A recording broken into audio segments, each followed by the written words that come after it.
Welcome back to episode 4 of Real Good Friends. My name is Harrison, and this is the pro himself joining me once again. Here we are with some real good friendship and some questionable takes as we share movie news. And in this episode, a review of a recent movie that we both went and saw. I actually went and saw a movie. Groundbreaking news, everybody. This is the first for the show. One of the hosts of a movie review podcast actually went and saw a movie. We'll start with our first segment, Profits and Pros Picks, where the pro himself will share us every movie that he went and saw this weekend. Basically, every movie that's been released this weekend he went and saw, and how much money they made off of him and his popcorn purchases. So take it away, pro. Give us the numbers. All right, the numbers are as follows. First place, really no surprise to either of us. Spielberg, usually pretty money at the box office. Disclosure Day, $44.5 million. A slight surprise for me, number 2, Obsession, is actually up 2 from last week from number 4 to number 2. $19 million, which is only a 25% drop week to week, which is really good for a movie in its 5th week already. Yeah. And it increased screens again in its 5th week. Like it went up, it had more screens this week than it did last week. That's cool. American, these are all again domestic totals. These aren't global totals. Domestic cum currently stands at $188.39 million. Last week's champion, bit of a surprising champion, Scary Movie 6. This is the 6th one. Number 3, $14.2 million. Now in its 2nd week, it's totaled $84.2 million domestically. Number 4, The Backrooms, $11.5 million. Now in its 3rd week, $160 million total domestically. And then in 5th place, Masters of the Universe, looking like a big old flop. $8.9 million, which is a 70% drop week over week, for a grand total domestically of a paltry $46.9 million. Dang. Not good. Spielberg's already at that in one weekend. Do you know, just because we've been talking about it, what the estimated budget is for Disclosure Day? For Disclosure Day, I've heard Let me just Google it. $50 million, and then about another 80 to market it, I think. So like 230. I heard it needs like 300 some million to break even. Oh yeah, I literally heard the exact same thing. Yeah, 300 million globally to break even. And it should do that, I think. What has it gotten domestically so far? 44.5. I think globally did about 90 million. Okay. With this weekend, which is pretty good. I really hope, and we'll get into the review later. I really hope word of mouth is strong for the movie because I feel like that number is a little low. But again, maybe it's what we shouldn't expect anymore from these. Spielberg sci-fi in the middle of the summer, I thought would do bigger numbers, but. That's a whole nother discussion that we could talk about because people scream, we want original stories. And here you go. We have a kind of original story from a legendary director. And where are you to go see it? Yeah, I do think I think it will be similar to what we saw with Michael that we kind of talked about, that's a movie that's going to have legs, just that like people are going to talk about it. I think from like a marketing perspective, I think a lot of people, really intense moviegoers, kind of middle of the road moviegoers, and then casual moviegoers are all getting overwhelmed with Oppenheimer marketing. Oppenheimer's marketing is very strong. They're very good at what they do. Odyssey? Did I say Oppenheimer? You said Oppenheimer? Well, you got your Odyssey. Nolan films mixed up. Yeah, I got my Nolan films mixed up. The Odyssey. I just think that the marketing for that is a little bit stronger, and it's happening at the same time for Disclosure Day. And so I think Disclosure Day is going to be a film that more people will go keep seeing as they hear good things about it, as it's kind of brought to attention for them. Like, I think a lot of people would like to go see it and would be interested. They just don't even know about it. I'm hopeful, because it's really good. You hear this marketing amount, budget total thrown around of like 80 some million dollars. And it's like, if that's the case, where is the marketing? I've seen a few previews on TV. Granted, I don't really watch TV anymore. To be honest with you, I see a lot of my movie previews in the theater or on socials. but and it was a hard movie to market too. We'll get into that in the reviews because Yeah. I think that goes hand in hand with it.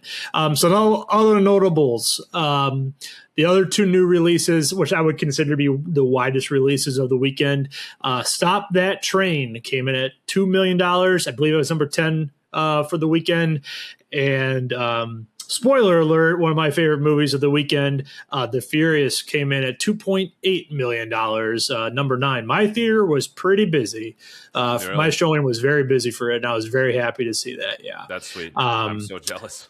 Michael, update on Michael because we're on $1 billion watch here. $934 million worldwide so far. I believe it's 8 weeks in, so it's within striking distance of the billion. I think it's been out. I think it's out in every major market now. I know there was some that was holding out on, but we'll see. It's starting to lose some screens, and I think there's going to be some competition this week with the big release of the week because it's going to be a big release, and then you got Supergirl in 2 weeks, and then Minions. So their screens going to be starting to take away from not just this, but like other like Masters of the Universe, Mandalorian. I saw lost almost 700 screens already.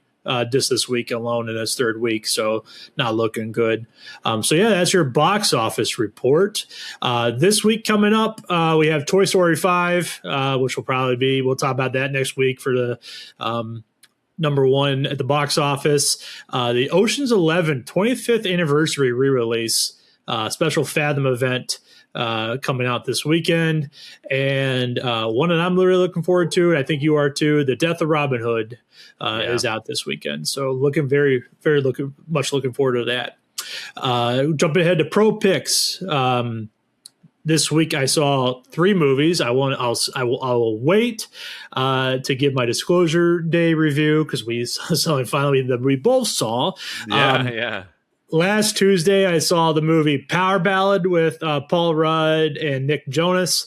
Ella and I both enjoyed it. It was a good comedy, dramedy, I would call it. I would call it more of a dramedy, made by the director who did the movie Once, I think it was the name of it. They won an Oscar for the original song from that movie. If you heard, it was Falling Slowly, I think was the name of it. It was everywhere at that time. I vividly remember it, but I'd never seen the movie. But yeah, it was a good movie. It was funny, dramatic, I liked it. Paul Rudd does Paul Rudd things. I would give it a 6.5 out of 10, probably. Okay. That'd probably be my rating. Now, The Furious. Oh my gosh, I have so much to say about it without spoiling it, but I loved it from start to finish. It was fantastic. It was everything I wanted to be. I'm actually seeing it again tomorrow night. That's Tuesday of this recording. I was that hyped about it. It lived up to my expectations. Probably my favorite action film since the Raid, the first Raid. It was a lot. It was really bloody. I will say that if gore, which I can take or leave. I can't do horror, but action gore I can handle, but it was kind of made me squeamish at parts, especially toward like the last 30 minutes, especially. But the last fight scene, like the last action sequence, was so good. The choreography, just everything involved with the movie, and it made me think about how, and this could be a whole nother topic for another show. I'm just planting the seeds. Why can't Hollywood shoot and execute these kind of action sequences like these guys do? Like it's crazy. Like there's the camera work involved and the movement and the choreography. It was really well done. I almost gave it a 10 out of 10, but some of the dialogue was pretty bad. And but again, I've seen a million of these movies where it doesn't surprise me, and I'm okay with that. So I gave it a 9.5. 9.5 out of 10. It was a very good movie. Highly recommend it. Go see it. Yeah, it's one that I'm really sad I'm not going to be able to see, but just really, I was telling Pro about this. Realistically, I got just a lot happening in my life this week. Work's super busy. Like this is one of the busiest times of the year for me, and so I was like trying to squeeze it in this like we're recording on Monday night, so I was trying to squeeze it in last weekend, because if I didn't go last weekend, there's no way I'm going to make it to the theater until it's out of the theaters. So it's just one of those movies that, like, oh, I wish I could go see it. I'll wait until it's, at home release, and I'll, catch it there, because it's worth it. But I'm very jealous. You sent me he texted me a picture of just, like, the theater room, and then it has, like, the sign above it that says, and I was like, oh, I'm so jealous. I wish I could go see it. Wish I could make the time, but just one of the seasons of life. So yep. Yeah. Oh, very good. Very good movie. I will say that the movie that I was able to go see is Disclosure Day. My wife and I went. I'll save my review and a little bit of her review for our. I mean, I'm curious to have her review. Yeah, what she thought about it, and we'll share that. We're gonna that will be our third topic, as you can see in the list today. Is our Disclosure Day review, but it was it just as like a little spoiler for that review, just to comment about what you're saying about the furious and filming action scenes. I'm getting off in the weeds here, but I read an article. It was with Matt Damon, Robert Pattinson, and Tom Holland interviewing for The Odyssey, not Oppenheimer, for The Odyssey. I think it was with Vogue or GQ, one of those magazines. I don't really care.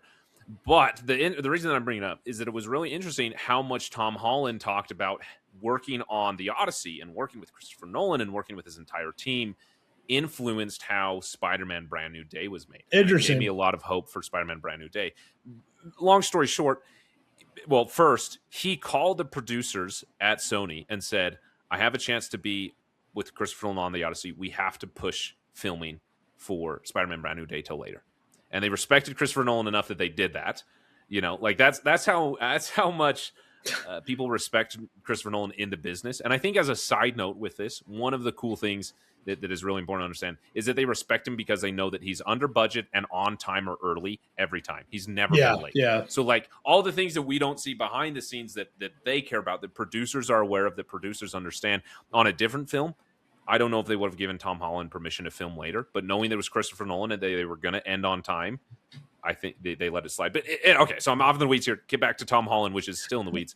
He basically said that he was so impressed, which this was shocking to me to hear, so impressed that he would show up to the set on the day, wherever it was, usually a location. He talked about how they had to climb up the side of a mountain. Actually, that was Matt Damon. I'm getting my wires crossed. Anyway, he shows up to focus. He gets to the location, and he says it amazed him how they were ready to film. They knew exactly what they were doing and where they were doing it and who was wearing what. The pros pro. Yep. Yeah, that Christopher Nolan and his entire production team were professional.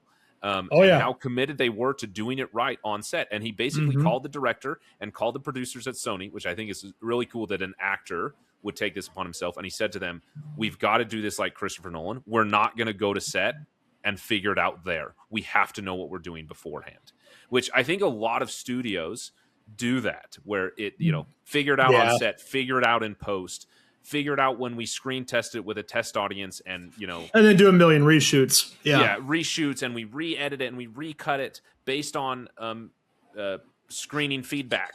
And you get movies. This was a topic that happened earlier before we were doing the podcast, or maybe right about the time we started, when I'm sorry, I'm like way off in the weeds here, but it's a really interesting topic to me. When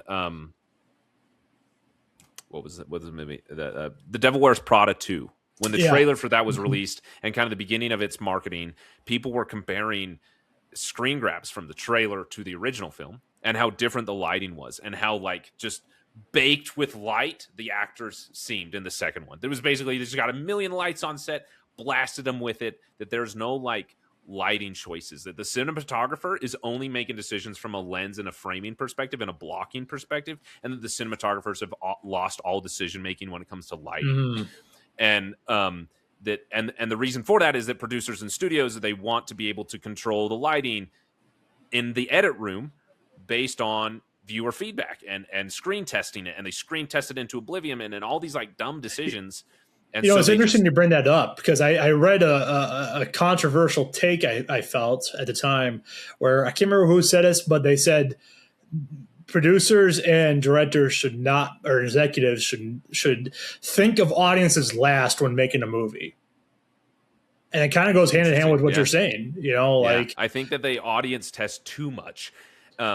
Well, because who are you asking, right? They're not asking you and I. Have you ever been to a focus group? I haven't. No. So who are they interviewing? More importantly, is if you're on set, like I think people need to understand. One of my favorite classes in film school was cinematography, and I learned the reason that I went to film school is I fell in love with cinematography.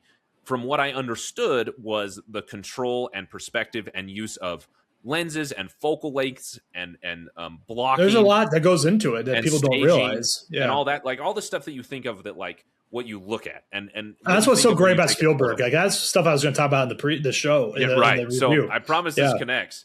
So when I went into film school and I went to my first cinematography class, the first thing we talked about was lighting and plugging in, like manually setting up lights and why you set, and key lights and backing lights and fill lights and all these different lighting things. And then we talked about how to manage those lights from the perspective of what lens you use. We weren't even talking about lenses for the purpose of focal length and storytelling and image compression and all those really cool things that you get with different lens choices. It was all about why this lens supports your lighting decisions. And it was astonishing to me, like, oh, wow, lighting really matters. Okay, so it does. Anyway, you get a film like Speaking of lights, yours looks way better than mine. I gotta get some professional lights set up.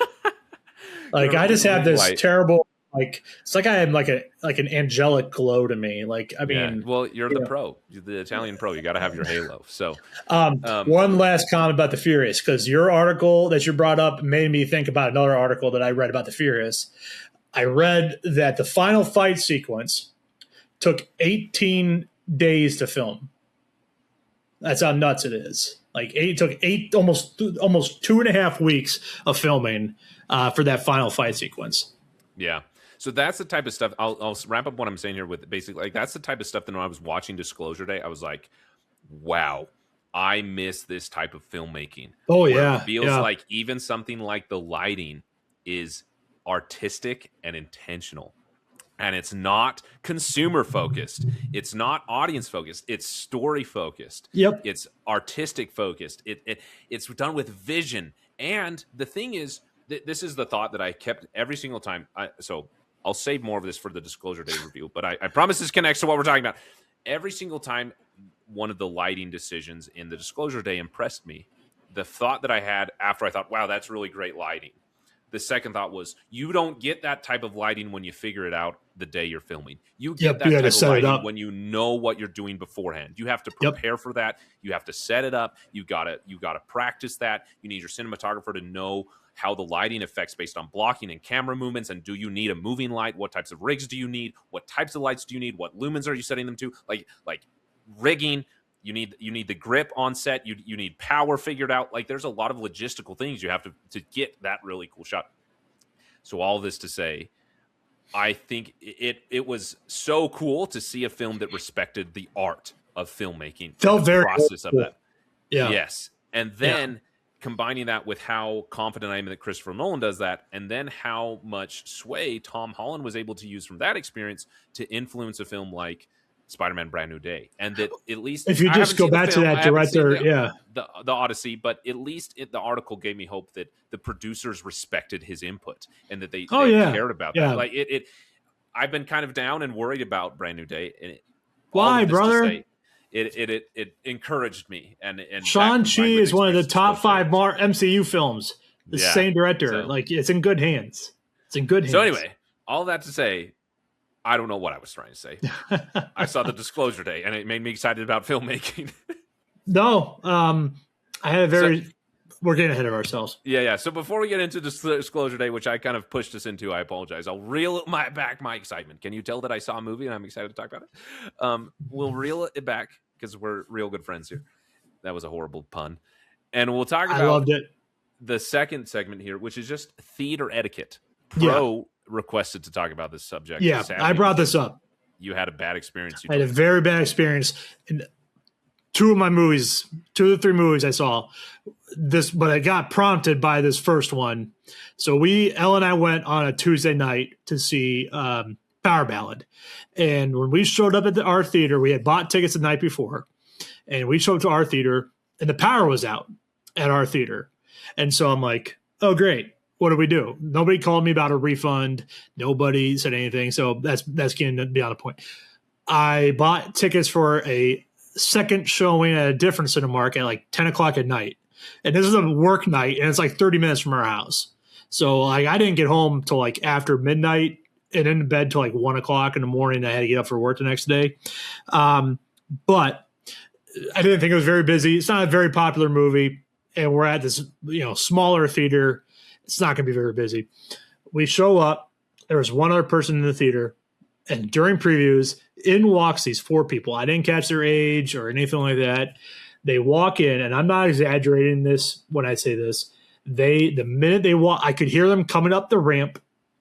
And then they walked the entire time they talked the entire time from when they came up that ramp to when they were walking up the stairs to their chairs to when they sat down and until about 25, 30 minutes into the feature. They talked the entire time nonstop. And it got so bad that this patron behind them, the only other person in there, so it was Ellen and I, this other person, and those 4 people.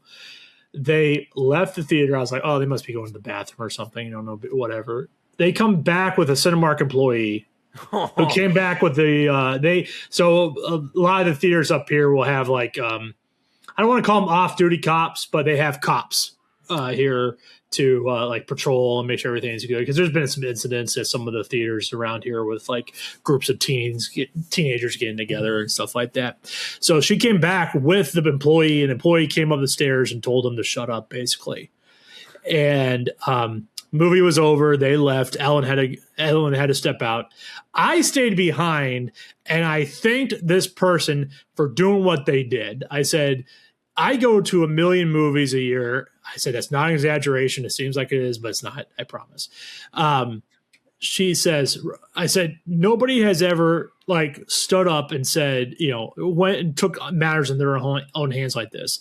And I know that, because she sacrificed her experience to the movie, right? She missed 5 minutes at least of the movie. Now, I don't know if it was a critical part. I can't remember, but they disrupted their experience for the sake of everybody else. And I appreciated that. So that led up. And then Saturday, we went and saw Disclosure Day in IMAX, right? So I paid premium bucks, and when I bought the tickets, I only went 2 because Ellen hasn't seen it yet. Ellen and I are going to go. So I took my dad, and this whole row, I said the very first row, right in the middle. And these people, we come in, and we were a little behind. We come in, and there were 2 people that were in our seats. Or no, one was in our seat, and the one was in their correct seat. And so I sat down, and like 2 seats over. I look at my phone. They're in our seats. They're supposed to be. So we were in these 2 seats. They were supposed to be in the next 2 seats to our left. But nobody else is in the row. Previews are started. I said. He's like, oh, are we in your seats? I said, it's okay. Don't worry about it. There's nobody sitting here. I don't want to make you guys get up. We're okay. All right. So now I'm in the wrong seat, which wasn't the issue. But during the movie, the guy kept checking his phone 3 or at least 4 or 5 times. And then his kid kept hitting the recline button. And it was like the chair needed to be oiled because you could hear the grease and the gears grinding and all that, like the metal screech during the movie. And they kept talking to each other the whole time. And I was nice to you guys. Like I was nice to you and let you sit in my seat. And you're gonna pay my generosity back by disrupting my movie. I was not happy. I didn't say anything. But I'm bringing it up in my podcast. So if you're watching this, please don't do that again. Don't be a dick. Okay? Bottom line. But I just want to get your thoughts about this because then I went on Reddit. I saw a post on the Cinemark app about people using their phones throughout the movie. I brought up during my scary movie review where the guy behind me has flash going off the whole time. The person next to me was on their phone half the movie. What can be done? I know we wanted to stay on topic here, but, just a PSA for me. be curious to the people around you. Don't be on your phone. Don't talk. Don't ruin the experience for everybody else. There's one thing. There's one thing to be said. There's something to be said about interacting with the movie, like cheering and laughing and crying and clapping. That's okay, but don't be rude and talk and have a whole conversation, or be mindful of the chair buttons that you're hitting, or be on your phone. We talked about Cinemode before. You put your app in your phone in the Cinemode, it rewards you. When was the last time you saw a PSA for turn off your phones? I can't remember. What's funny is that when we went to see Disclosure Day, the theater that we go to, one of the things that I really like them is that they're really good at managing the environment of their theater. So it's like a local chain. It's specific to the region that I'm in. They're the theater that have IMAX scenes. Anyway, through every movie that I go and see, what they will do is they'll have an employee that they have a little badge. It's like this big, and it lights up and it just says Usher. It's like the dimmest light. It's not intrusive at all, but just enough so you could see them. And once through the movie, usually about halfway through, they just walk through the aisles, like not interesting, the rows, but like the on the sides. Yeah. And they'll Cinemark used to do this too. Yeah, and make sure everything's okay. I've seen them sometimes request people to change things, or like I've seen them stop and interact with someone to do something. And before every movie, in fact, at Disclosure Day, they did it twice. They have a little advert, like a sizzle reel that they've made. It's branded by them that talks about how excited they are for the movie, and then it does a fun little joke into putting your phone away. Like, it's very tasteful. It's not. It's I appreciate it. So who was that? What was the theater company that made they tarred and feathered abusers of this? Was it offenders? Was it Alamo Drafthouse who did that? That's horrible. I say tarred and feathered. They didn't really do that, Harry, but which maybe we should. I mean, if I had my way, maybe we should. But no, they made a video that the pre-movie reel. I'll have to look that up and share it with our socials. Because it was really clever. And but you know what? I think places like Alamo attract. I don't want to be a snob, and say that, but they attract a different clientele.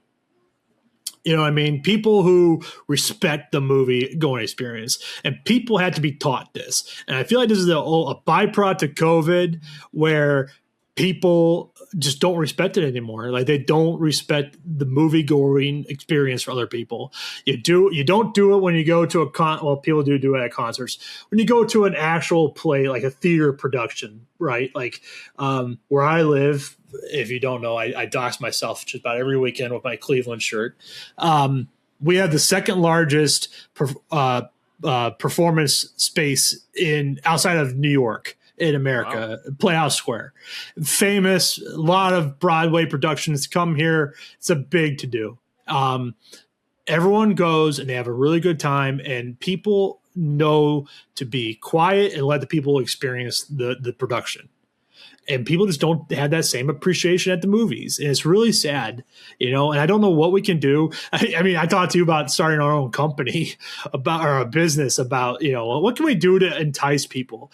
Do you go the nice way with hey, rewarding them, right? Or do we go we're past that. We're past pleasantries. You lose your movie going experience. You get kicked out, no refund type of deal. You get publicly humiliated, paraded out, like, what a loser.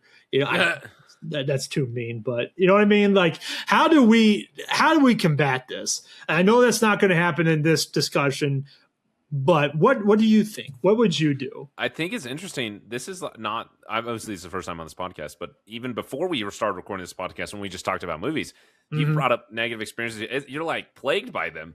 Oh, it happens all the time. Happens all the time. When I go, people are generally pretty respectful, and could just be the region they're in. And maybe that little sizzle thing that the Megaplex is the name of the movies I work for. Maybe it's working, But and what it is? Everyone assumes it's like Gen Z. It's not. I can tell you from my experience, sometimes it is, sometimes it's not. I don't really see like I didn't see Backrooms, I didn't see Obsession. I've heard a lot of things about this amazing digital circus where people interrupting the movies there, but my experiences are usually older people.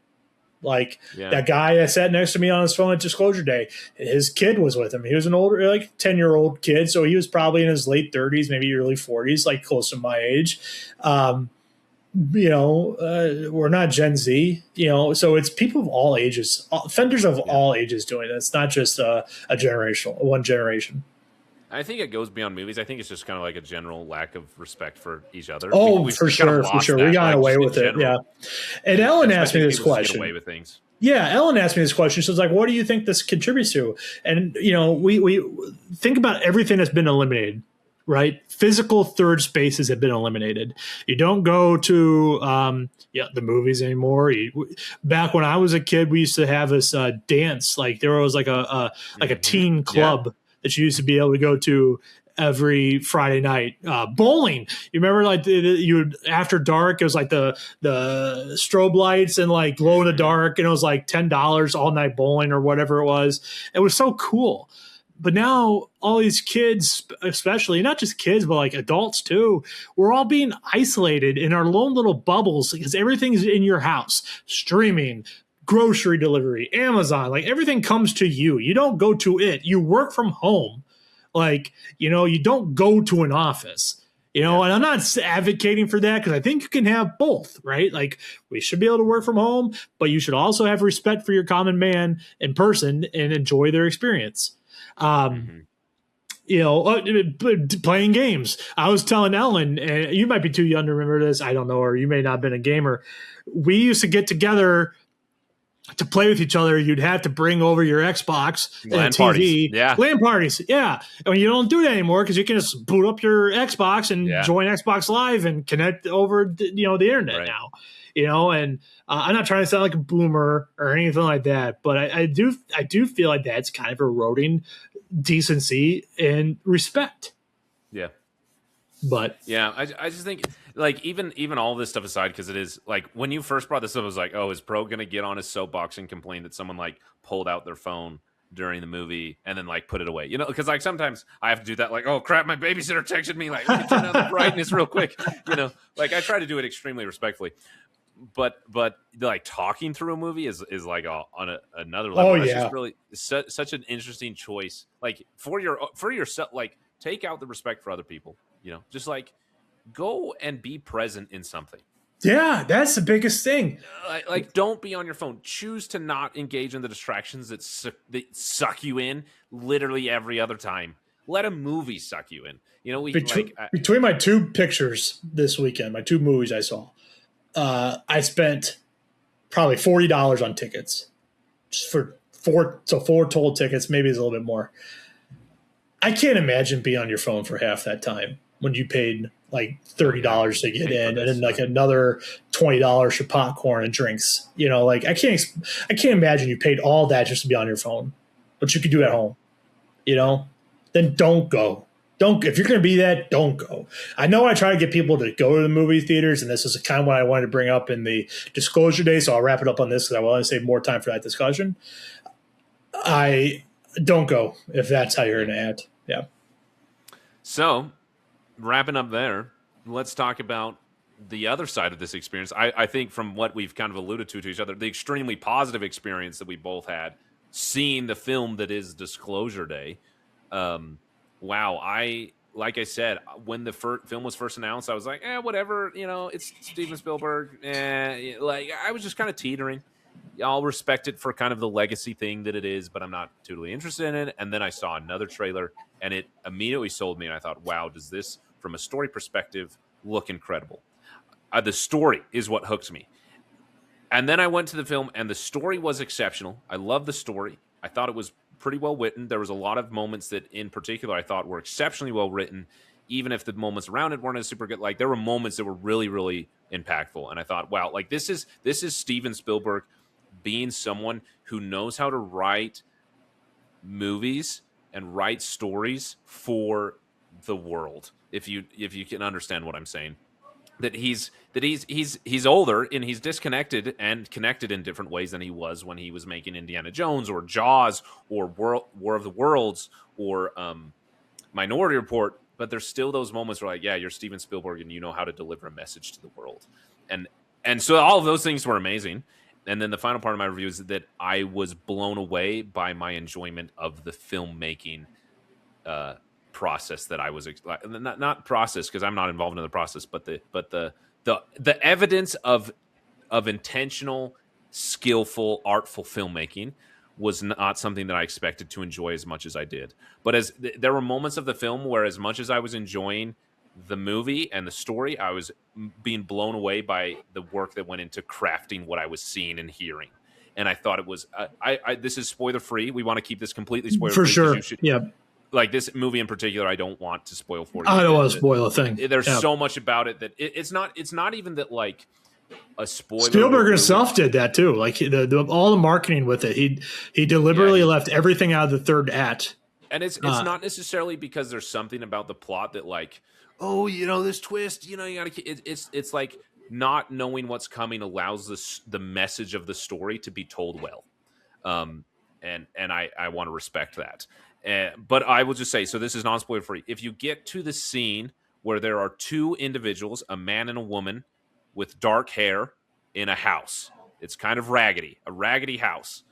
If you can get what I'm saying, the filmmaking art that was on display for almost the entirety of that scene. Are you talking about the farmhouse? Yeah, to like the car chase that comes after it, the storytelling that's happening throughout the car chase and preceding it, the exposition that was done and the way that the exposition was handled, interwoven with other elements of storytelling, character progression. Like, there was just so many moments where I was just like, wow, I love people who make good things, and thank them and bless them for their use of their skills and their talents, and that I get to go and experience what they craft, and that it's done with craft, it's done with skill, it's done with care. Even something as, again, I don't want to spoil it, but pay attention to the shadows, pay attention to the lighting, to the camera angles, to the cinematography. The lighting in particular was like blowing me away during that scene, and that same experience continues throughout the film, and of course as you're roped into the story. It was just everything I love about movies was Disclosure Day. The story, the message behind the story, the deliverance of the story, and the craft of creating something that you consume and doing it artfully. I can't. My expectations were high for Disclosure Day, and they exceeded them very high. What I will say, and then I'll turn over to you, Pro. My wife's review. I've talked about her before, that her taste is pretty like vanilla when it comes to movies. Like, she likes simple movies. She likes simple storytelling. She doesn't like complex storytelling devices. Her favorite movies are like, there's a recent romance one that she loves. Wow, the book's over there. What the heck is it called? Oh, it's okay. Where the Crawdads Sing. She likes the Twilight movies. Like, she likes romance movies, And so when the movie gets a little bit more heady, when it gets a little bit more into its themes, she's less engaged. She really likes movies that are focused on a story and less focused on a story being a device to portray messages and themes, which is totally fine. There's nothing wrong with that. She walked out of that and she said, wow, that was really amazing. She had some complaints about some of the scenes, but she said, up until that one scene, I was entirely sucked into the movie and I was totally hooked. And the performances really had me moved, and I was very connected to what the characters were experiencing. And I thought it was very well crafted and had me on the edge of my seat. I really, really enjoyed it. Like, which is this high praise for her. Like she, again, this is not a speaking down to her. She's like the perfect classification of a casual moviegoer. So even her enjoying it that way, and same thing. When we walked out of the theater, I said that my favorite thing about that movie was the lighting, and she said, "Oh, I thought it was really good too." So, she's like it's just, yeah, like it's really, it's good. Go see it. Well, I don't do this very often. I feel like I've done this a couple times this year already, where I gave this same film, I gave this other film the same score I gave this film. Project Hail Mary, I gave a 10 out of 10, a 5 out of 5 on Letterboxd. I'm giving the same rating for Disclosure Day. I gave it a 10 out of 10, 5 out of 5 on Letterboxd. For me, it's interesting we had similar experiences because I walked away from it. I had this immediate thought about it was everything that I loved about movies, and it made me appreciate what we're trying to do here with this platform and trying to bring awareness to films and more perspective to films and get people that we know and then hopefully people we don't know yet interested in going to movies again, because it's really an art form that we cannot lose. We cannot lose the theater experience. Yeah, you can have a million things on streaming, but could you imagine? And I told this to the person I saw with my dad. I said, because we know a lot of people. I'm not going to name drop anybody. So if you guys watch this, I apologize. I'm not trying to throw shade or whatever. Could you imagine watching the train scene on a 60-inch TV with 2 speakers? Oh, no, don't get me started on. I think most people have good TVs. Audio. Oh my gosh! Don't get me started on people's home audio and what they're watching. They're lit. I'm just purely talking about immersion, right? Oh yeah. Like it's one thing to go see, Power it's Ballad. Not dark in there. Like you're not. Mm-hmm. Your eyes aren't locked into the one thing that you can see. There's light coming in from a window next to you. Maybe there's glare. Your kid forgot to turn the bathroom light off. You're not. Which again, I watch plenty of movies at home. I have a big collection behind me. I'm a huge fan of at-home movie viewing. But again, this film, like there's something to experience of being in an environment that facilitates the experience of being sucked into the film. Spielberg gets that. Yeah. I mean, you don't get that experience every time. Like Masters of the Universe, was very much, but it was still the scope of the movie, But anyway, Spielberg gets that, and this had every Spielberg classic trope. It had good camera work, it had tension, it had witty dialogue. I had some good dialogue, I thought. Yeah. It had some bad CGI at some spots, but like. I'm not going to be nitpicky with it because I think the pros definitely outweigh the cons of the movie for me. And it made me really appreciate what we're doing here with this podcast or what we're trying to do, and gave me a passion. It made me realize like this is really something I'm passionate about. I really am. Because I want people to, they're not going to experience the movies to the level I do, but I certainly not the frequency that I do. I know that I'm an exception to the rule, and I'm not trying to say that to be like high and mighty, but it's just my truth, but don't let the experience die. Don't let the theater experience die. And that's what I'm going to do here. I'm going to do everything that I can do. If I can influence 5 people to go see this movie, I got out of the movie. I texted my uncle, who loves movies. I said, you need to go see this movie. I texted Ellen's parents that you guys need to go see this movie. I told Ellen, I said, Ellen, I'm going to take you again because I want to see it again. So I think we're going next weekend to see it again. You have to see it because she wasn't on board with it. She's like, I don't know, and I heard, when I first heard Spielberg UFO movie, I thought immediately back to World of Worlds, which made so this full disclosure, I am terrified of aliens. Like I am terrified of the thought of aliens, because they're most of the time depicted as it's like creepy things, right? Alien, like the Alien movies. Big monster, Predator, big scary monster. What are some other classic alien films? The Thing, Alien. The Xenomorphs. Even something like Mars Attacks. Those things scared me, and I saw that when I was like 10, and those things scared me legitimately. War of the Worlds scared me. Then the horror alien films like The Fourth Kind, I think about that still. That like freaked me out, man. Like it was scary. So I initially thought I might not be seeing this because it might give me dread and I might be too scared to see it. But then I'm happy to report that if that's a concern for you, if you're not really into like horror and stuff like that, it went very much on the opposite of end of something like War of the Worlds and something more akin to Close Encounters or E.T. E.T. Yeah, E.T. Yeah. is what I was going to say. I think it might be. Some people thought it might be like some kind of follow up to Close Encounters. Actually, like kind of like fan theory. But yeah, everything about it was a great movie. Go see it. Go see it in theaters. Please don't let this flop.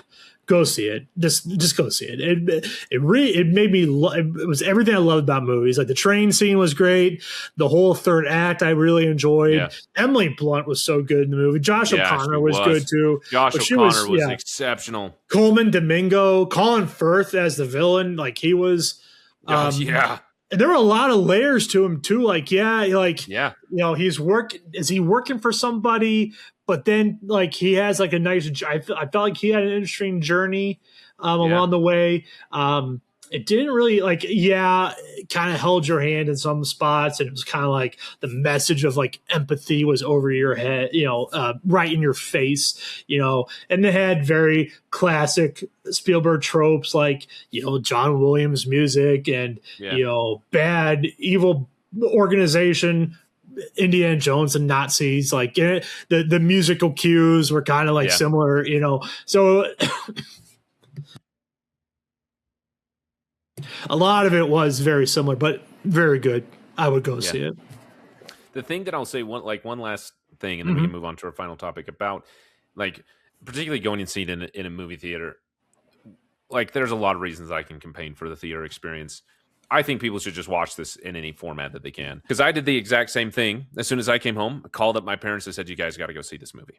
I think it's so hopeful in all the right ways. It's not a typical alien sci-fi movie in that, right? It's very, very hopeful.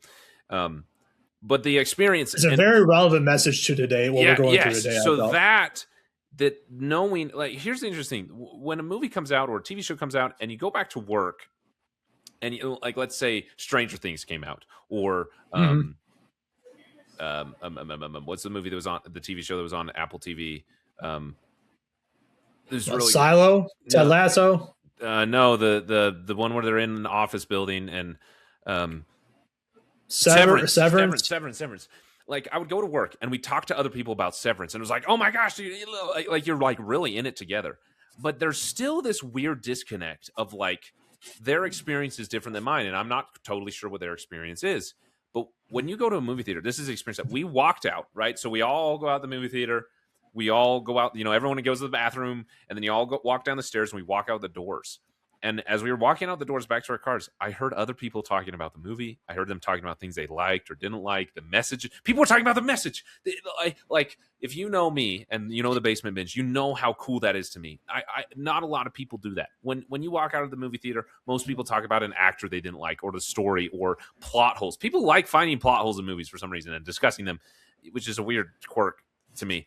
But hearing the quantity of people that were saying, oh, I really liked this message, and they kept using that word, I was like, yes, this is what we need. But more than that, knowing, even though I'll never see those people again, or if I do, I won't know it, knowing that they had the same experience to me and that we had that experience together, I think is a really, really connective thing for society. It makes people feel like they belong. It makes people feel like there's something bigger than themselves that they're a part of, even if it's fleeting and temporary. And I just think that that's an important experience to not lose and to not limit yourself from having just because you can watch it at home and that's easier.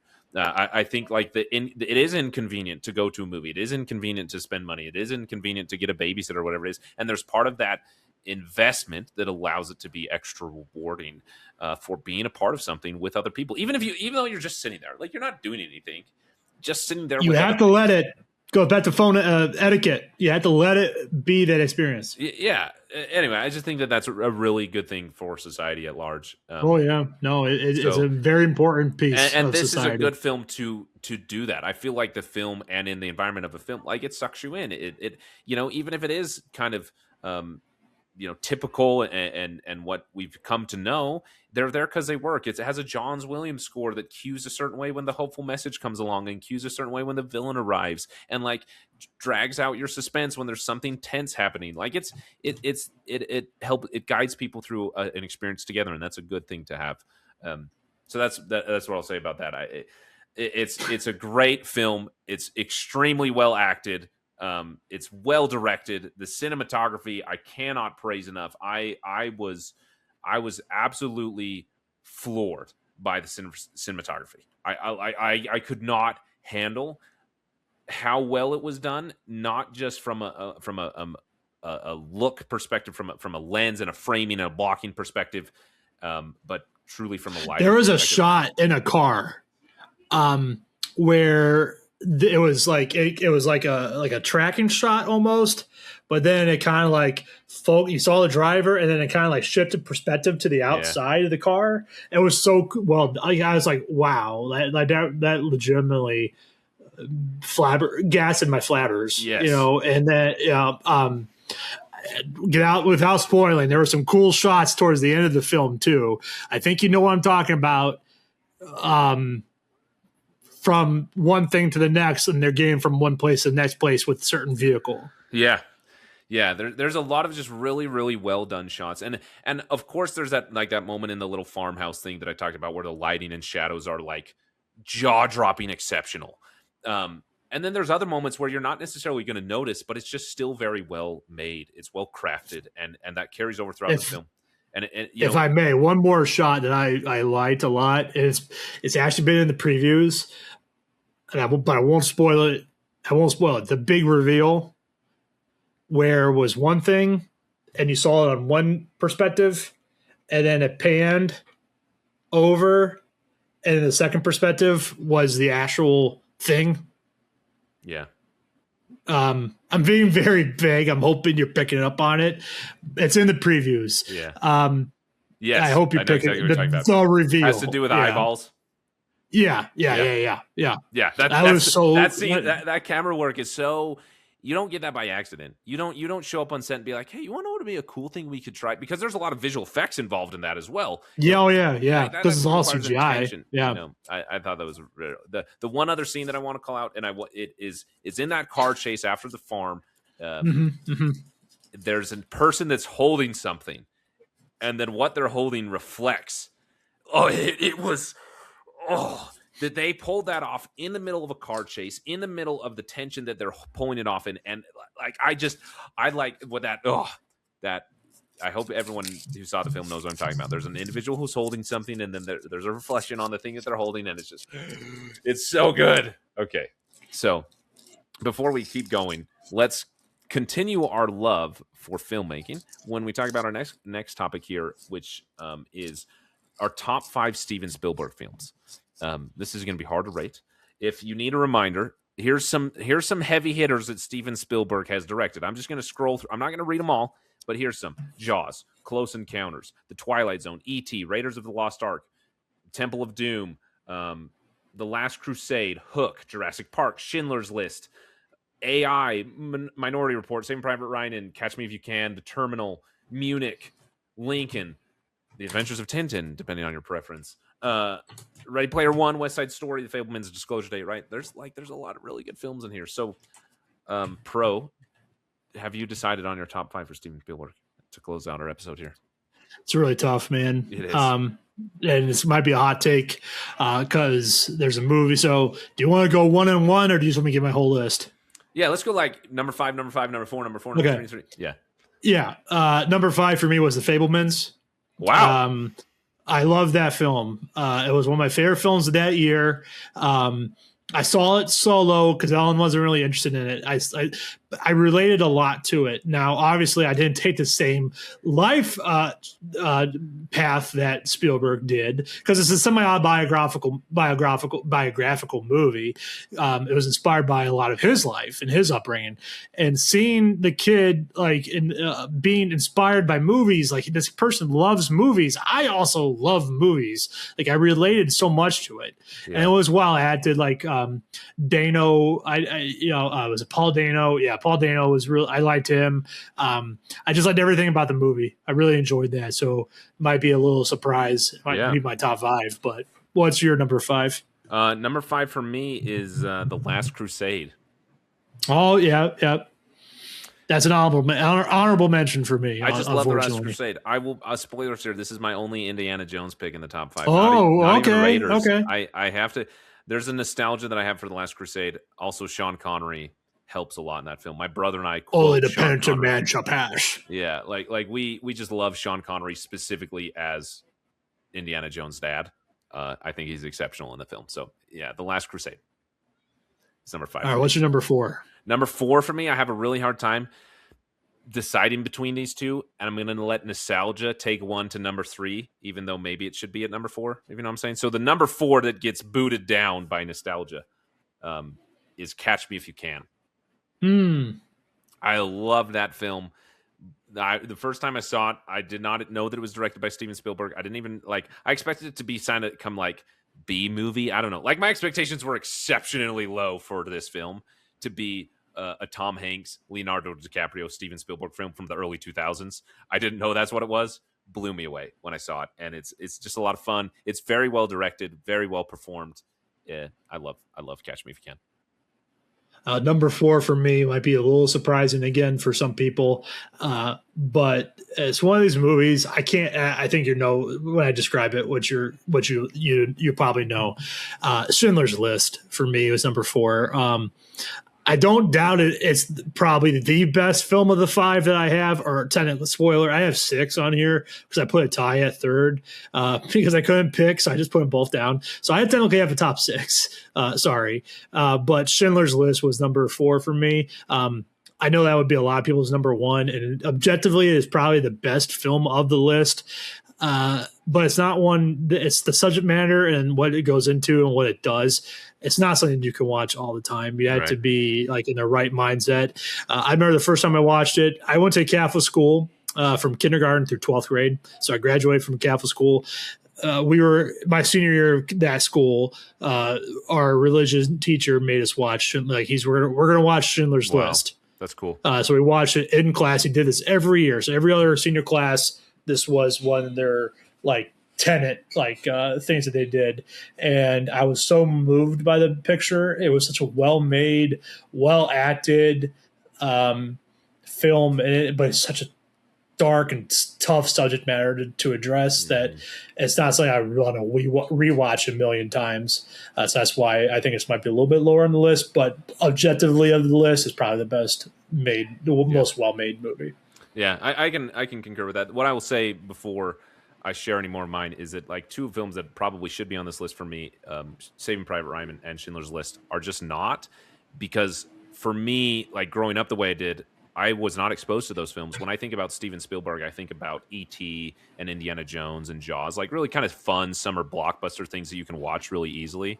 And so there's a little bit of that feels like a different Steven Spielberg than I was used to. Just being sheltered the way that I was. So they're hard for me to put on this list, even though I know objectively and even subjectively they're exceptional films, and I respect them for what they are. But a personal favorite, they don't have the personal aspect of being a favorite, if that makes sense. So anyway, what's your 3rd? So 3rd, I have a tie between Munich and Saving Private Ryan. Okay. Both, kind of war-ish movies, not really proper war film for Munich, but I really like Eric Bana, and he was phenomenal in Munich. And then Saving Private Ryan, just the whole movie, just the whole, every performance. Tom Hanks was great. The D-Day scene is an iconic movie-making scene. It's just an iconic scene, just everything that goes with it. I can't say probably anything new that already hasn't been said about these movies. So take it away. Number 3. Number 3 for me is the one that nostalgia beefed up a little bit, and that's Hook.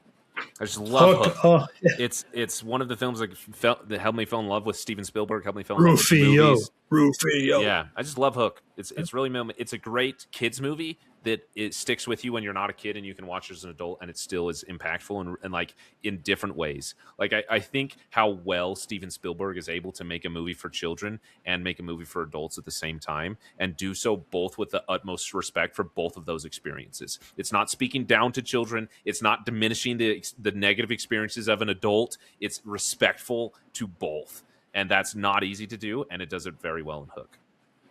So that's number 3 for me. I guess I'll go number 2 here. This is where I have a tie. This is probably going to shock a lot of people, but tied for second place for me. There's a little bit of recency bias here, but tied for second place is Minority Report and West Side Story. Oh, okay. I am probably one of the few that think his remake of West Side Story exceeds the original. That's certainly a take. Yeah, it probably is. Which is weird. I also maybe let me add some clarification. When I was in film school, do you know how many times I had to watch the West Side Story? In one semester, times. I'm not even joking. This is not a joke. In one semester, we watched it 16 times. Oh my gosh, my professors love talking about the West Side Story. So that like so I can't so to be, this is why I love it. For Steven Spielberg to be able to take a film that is like frozen, burned into my brain and help me fall in love with it again, isn't easy. So that's why I love the West Side Story. And then Minority Report was just like, I will never forget the experience that I had watching Minority Report for the first time. It's a basement binge episode if you want to go find it, people. And when it got to the end of the film, how like just absolutely rocked I was by the film in every way. Anyway, what's number 2 for you? Minority Report. Oh, okay. Yeah. All right. I love Tom Cruise and I love Steven Spielberg. Them together, I love it. I won't elaborate further. This is a great film. Yeah. It's classic. It's a classic Spielberg, classic sci-fi, classic Cruise. Like it was at the peak of all their powers. Like it was. Yeah, this is fantastic. My number 1 shouldn't be a surprise because I actually mentioned it in the last episode when you asked me about movies I would recommend to somebody to watch the first time, and it was The Godfather. No, it was Raiders of the Lost Ark. Yeah. Raiders would be my number 1 Spielberg movie. Just everything I said last week applies here. Just I think it's just this is an all around great movie to watch and experience. Like it's an experience. Good story, well acted, good action, tension, scenery, shots. Yeah. It has it all. It's well made.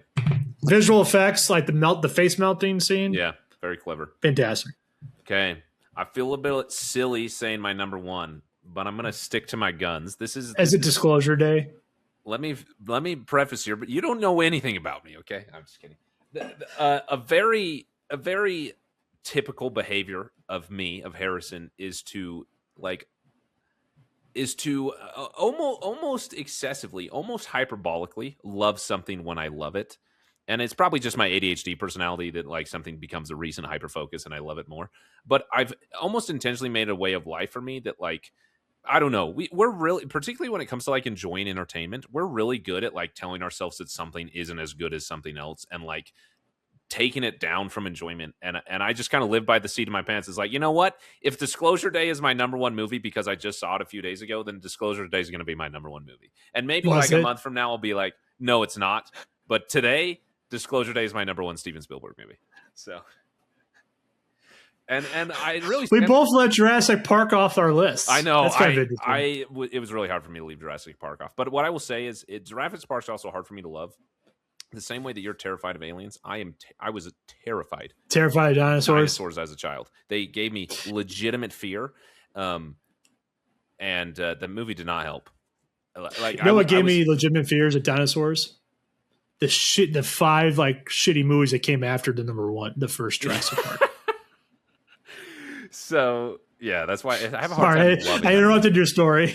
No, that's all. It's just Jurassic Park scared me of dinosaurs. But yeah, that's a very Harry Perry Harrison take. If you know me from the other content I made, that like I saw Disclosure Day 2 days ago, so it's now my number 1 Steven Spielberg movie. But that's the way I live my life, and I'm okay with that. And not just defending my rating because of my personality. Disclosure Day is genuinely a really good movie, and